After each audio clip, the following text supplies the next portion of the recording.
To keep your Artech wheels in good conditions, it's recommended to regularly maintain your Artech hubs. After you have removed the front wheel from your bike, remove the disc rotor.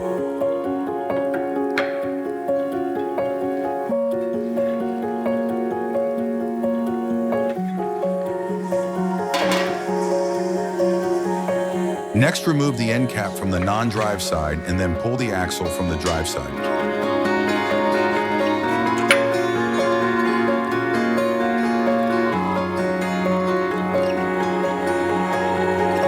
Clean the end cap and axle and carefully check if the O-ring position on the drive side of the axle is in place and in good condition. Install the axle back into the front hub on the drive side and next click on the end cap at the non-drive side. Then, mount the disc rotors on the hub and make sure you mount the lock ring with the amount of torque as recommended by the rotor manufacturer.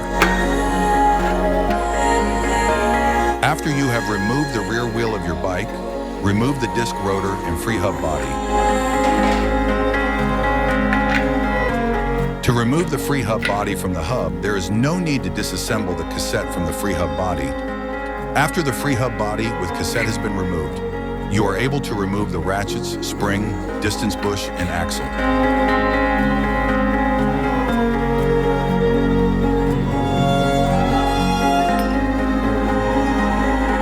Clean all components carefully and inspect them for wear or irregularities.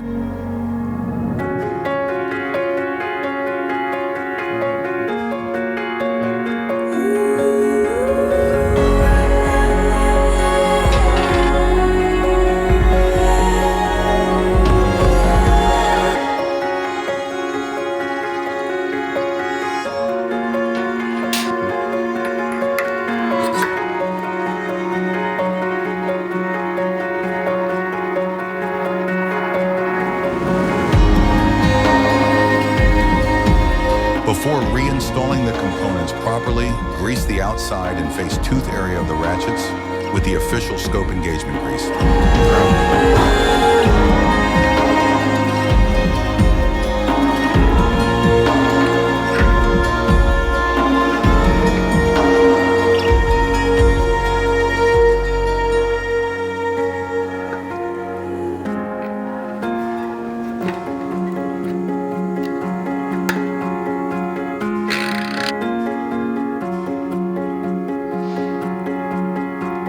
The axle system of the Artech front and rear wheels are developed in such way that it ensures the wheels run smoothly when installed in the bike without any adjustments.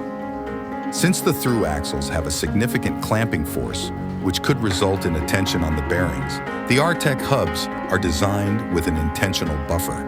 As a result, when the Artech wheels are not installed in a bike, there is a slight movement possible on the axle system. This movement is intentionally and will disappear when the wheels are installed in the bike and the through axles are tightened according to specification. As a final step, mount the wheels into your bike by making use of the through axle delivered with your bike. Now all is set, and you are ready to get amazed by their performance.